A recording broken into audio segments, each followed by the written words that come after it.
Mohammad Zubair needs no introduction. He is the self-proclaimed guardian of free speech, the ringmaster of the fake news circus propagated by alt news. Now he is no stranger to controversy, but this time he's managed to outdo himself. You see, Mohammad Zubair has made a name for himself by putting people in danger, all in the name of fact-checking. But his recent escapades have earned him a spanking on a global scale. The kingpin of fake news got a taste of his own medicine, and it wasn't just a slap on the wrist. So what's got everyone riled up, you ask? Well, it's his audacious attempt to justify the atrocities committed by Hamas in Israel. He's been trying to pull a rabbit out of his hat in the form of ludicrous claims, all in the name of so-called fact-checking. But the world isn't buying it, and they're letting him know.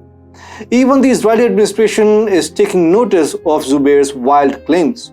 When you manage to get the attention of a whole nation by peddling dubious narratives, you know you stepped into a minefield of controversies. So buckle up, folks, as we are about to dive deep into the bizarre world of Mohammad Zubair once again.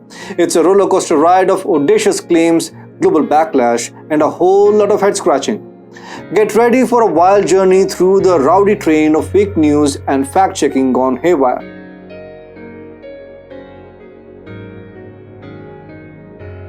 Mohammad Zubair, our favorite fact-checker turned fiction weaver, has really outdone himself this time. First on the list of Zubair's adversaries is investigative journalist Amy Mack, who didn't hold back in giving him a piece of her mind.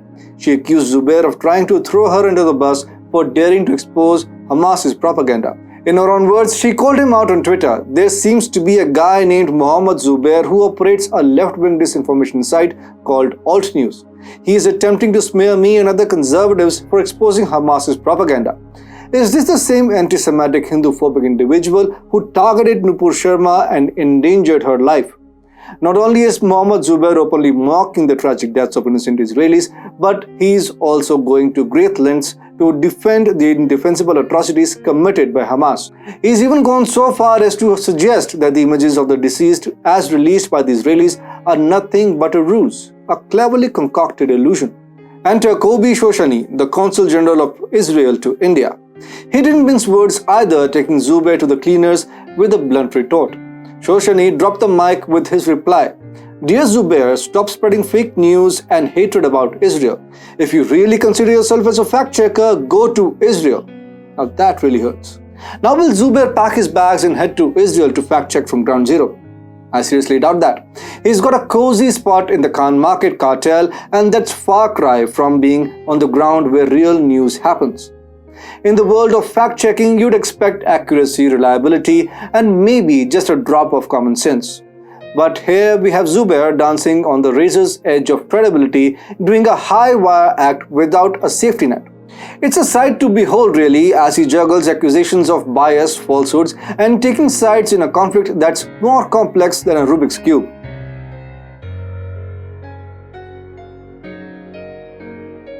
Mohammad Zubair, the guy with the skin as thick as the rhino, is far from showing an ounce of remorse for his escapades.